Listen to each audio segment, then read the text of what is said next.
अक्सर लोग सोचते हैं कि फर्टिलिटी प्रॉब्लम्स यूट्रस में या ओवरीज में शुरू होते हैं, लेकिन अगर मैं आपको बताऊं कि ये पहले फैट सेल्स में, आपके बॉडी की जो फैट सेल्स हैं उनमें शुरू होते, तो क्या आप मानोगे? लेकिन हाँ, ये सच है। एक्सेस बॉडी वेट आप जैसे दिखते हो उसको तो बदलता ही है, लेकिन आपके हार्मोन्स को बदलता है, आपके एग्स को, आपके स्पर्म को और आपके बच्चे के फ्यूचर हेल्थ में भी इसका असर देखा जा सकता है। नमस्कार, मेरा नाम डॉक्टर सुवर्चला है, जीवा फर्टिलिटी सेंटर्स में साइंटिफिक डायरेक्टर हूँ। आज मैं उस चीज़ के बारे में बात करना चाहती हूँ जो हम बहुत सारे क्लिनिक्स में देख रहे हैं। ओवरवेट लोग, और ओवरवेट होने की वजह से फर्टिलिटी प्रॉब्लम्स, इनफर्टिलिटी ज़्यादा होना, बच्चे ना हो पाना, पुरुषों में महिलाओं में दोनों में ये प्रॉब्लम हम देख रहे हैं आज। तो सबसे पहले ये जो एक्स्ट्रा बॉडी वेट है ये आपके बॉडी में क्या कर रहा है देखते हैं। ये जो फैट है ये एनर्जी को तो स्टोर कर रहा है, बट ये केवल सिर्फ ये नहीं कर रहा है, ये एक एंडोक्राइन ऑर्गन की तरह बिहेव कर रहा है। इसका मतलब क्या है? ये हार्मोन्स प्रोड्यूस कर रहा है और इन्फ्लेमेटरी केमिकल्स को, सोचिए कि जो सूजन कॉज करते हैं वो केमिकल्स को प्रोड्यूस कर रहा है। तो जब ये बॉडी फैट इंक्रीज होता है, तीन बहुत इंपॉर्टेंट चीज होते हैं। सबसे पहले तो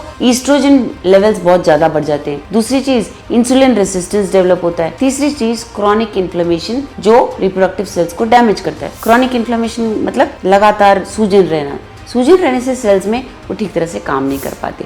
तो महिलाओं में क्या होता है देखते हैं। ज्यादा वेट होने के कारण उनके पीरियड्स इरेगुलर हो सकते हैं, ओव्यूलेशन ठीक से नहीं हो पाता, पीसीओएस होता है, एग क्वालिटी बिगड़ जाता है, और ये सब के अलावा एंडोमेट्रियम भी खराब होता है, जो गर्भ का जो लाइनिंग होता है। खराब होने की वजह से, अनहेल्दी होने की वजह से इम्प्लांटेशन रेट्स भी कम हो जाते हैं, और ऐसे महिलाओं में मिसकैरेज रेट ज़्यादा होता है। प्रेगनेंसी के दौरान कॉम्प्लिकेशंस भी बहुत ज़्यादा होते हैं। बहुत सारे ओवरवेट महिलाएं ओव्यूलेट बहुत कम करती हैं, और जब हम आईवीएफ करते हैं ऐसे महिलाओं का, उनका जो एक क्वालिटी है वो ठीक नहीं होता, वहाँ से आने वाले एम्ब्रियोज भी अच्छे क्वालिटी के नहीं होते। पुरुषों में ये जो एक्सेस फैट होता है ये टेस्टोस्टेरोन को ईस्ट्रोजन में बदल देता है, तो ये अच्छा नहीं है।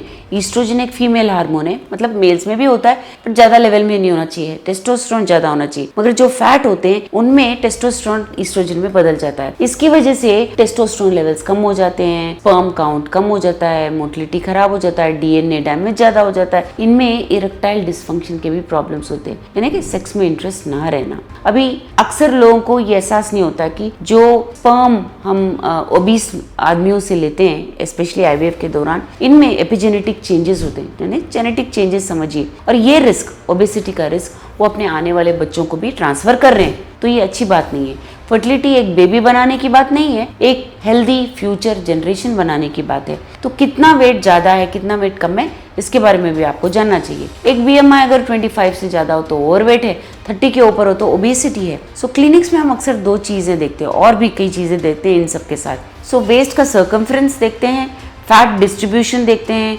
मेटाबॉलिक हेल्थ कैसा है, और इंसुलिन लेवल्स कैसे हैं। अगर आप 5 से 10% भी आपके बॉडी वेट का जो परसेंटेज आप कम करोगे तो आपके ओव्यूलेशन में प्रॉब्लम्स नहीं आना देखोगे आप, और आपके स्पर्म क्वालिटी में भी इम्प्रूवमेंट देखोगे। सो हम परफेक्शन नहीं ढूंढ रहे हैं, प्रोग्रेस ढूंढ रहे हैं। परफेक्शन तो आने के लिए बहुत साल लगते हैं, बट आप प्रोग्रेस करिए, स्टार्ट करिए, आप चेंजेस देखोगे। तो कुछ ऐसे खाने के आइटम्स मैं बताऊंगी जो आपके लिए वेट लॉस के लिए भी अच्छे रहेंगे और फर्टिलिटी के लिए भी। क्रैश डाइट्स आपको नहीं करनी चाहिए, क्योंकि फर्टिलिटी स्टडी मेटाबॉलिक हीलिंग के साथ ही इंप्रूव होता है। आपकी बॉडी को हर न्यूट्रिशन की आवश्यकता है, हर न्यूट्रिएंट की आवश्यकता है, उसे अवॉइड मत कीजिए। तो हम देखते हैं कि क्या बेस्ट रहेगा आपके लिए। हाई फाइबर वेजिटेबल्स खाइए, हरी पत्ती, ब्रोकली, तुरई हो गया, गाजर हो गया, ऐसे खाइए। लो ग्लाइसेमिक इंडेक्स वाले फ्रूट्स खाइए, जैसे बेरीज, एप्पल, अमरूद। लीन प्रोटीन्स खाइए, मटन मत खाइए, एग्स, फिश, चिकन, पनीर वगैरह खाइए। दाल खाइए, हेल्दी फैट्स इंक्लूड कीजिए, जैसे नट्स हो गए, सीड्स हो गए, ऑलिव ऑयल हो गया। इन सबको, ये जो चावल वगैरह है रिफाइंड कार्ब्स, उसको होल ग्रेन, गेहूँ, मिलेट्स, उनके साथ रिप्लेस कीजिए। शुगर अवॉइड कीजिए, बेकरी फूड्स अवॉइड कीजिए, फ्राइड स्नैक्स अवॉइड कीजिए, स्वीटेंड बेवरेजेस जैसे कि कोल्ड ड्रिंक्स वगैरह हो गए, ultra processed fruits, packaged foods avoid कीजिए। 3 से 4 घंटे में खाते रहिए, थोड़ा थोड़ा खाते रहिए। ब्रेकफास्ट स्किप मत कीजिए, और हमेशा डेली मूवमेंट इंक्लूड कीजिए। मूवमेंट का मतलब है ब्रिस्क वॉकिंग। इसकी वजह से आप इंसुलिन सेंसिटिविटी बेटर होगा।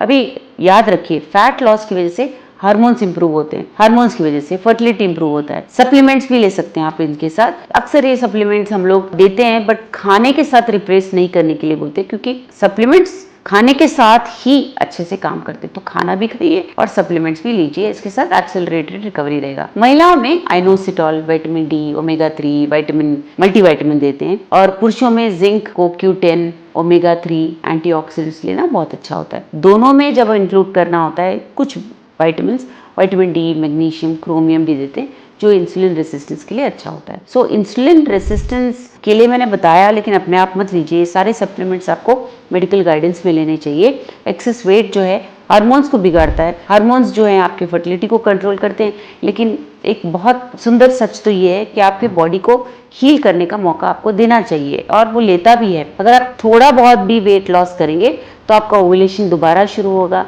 स्पर्म इंप्रूव होंगे, IVF में सक्सेस रेट अच्छा रहेगा और मिसकैरेज रेट भी कम होगा। वेट लॉस के लिए हम हमेशा सोचते हैं कि कुछ ऐसा शॉर्टकट हो जाए जिससे वेट लॉस हो जाए, लेकिन मेटाबॉलिक हेल्थ बहुत इंपॉर्टेंट है। खाते हुए, एक्सरसाइज करते हुए वेट लॉस करने की कोशिश करें, इससे आपका फर्टिलिटी भी अच्छा रहेगा।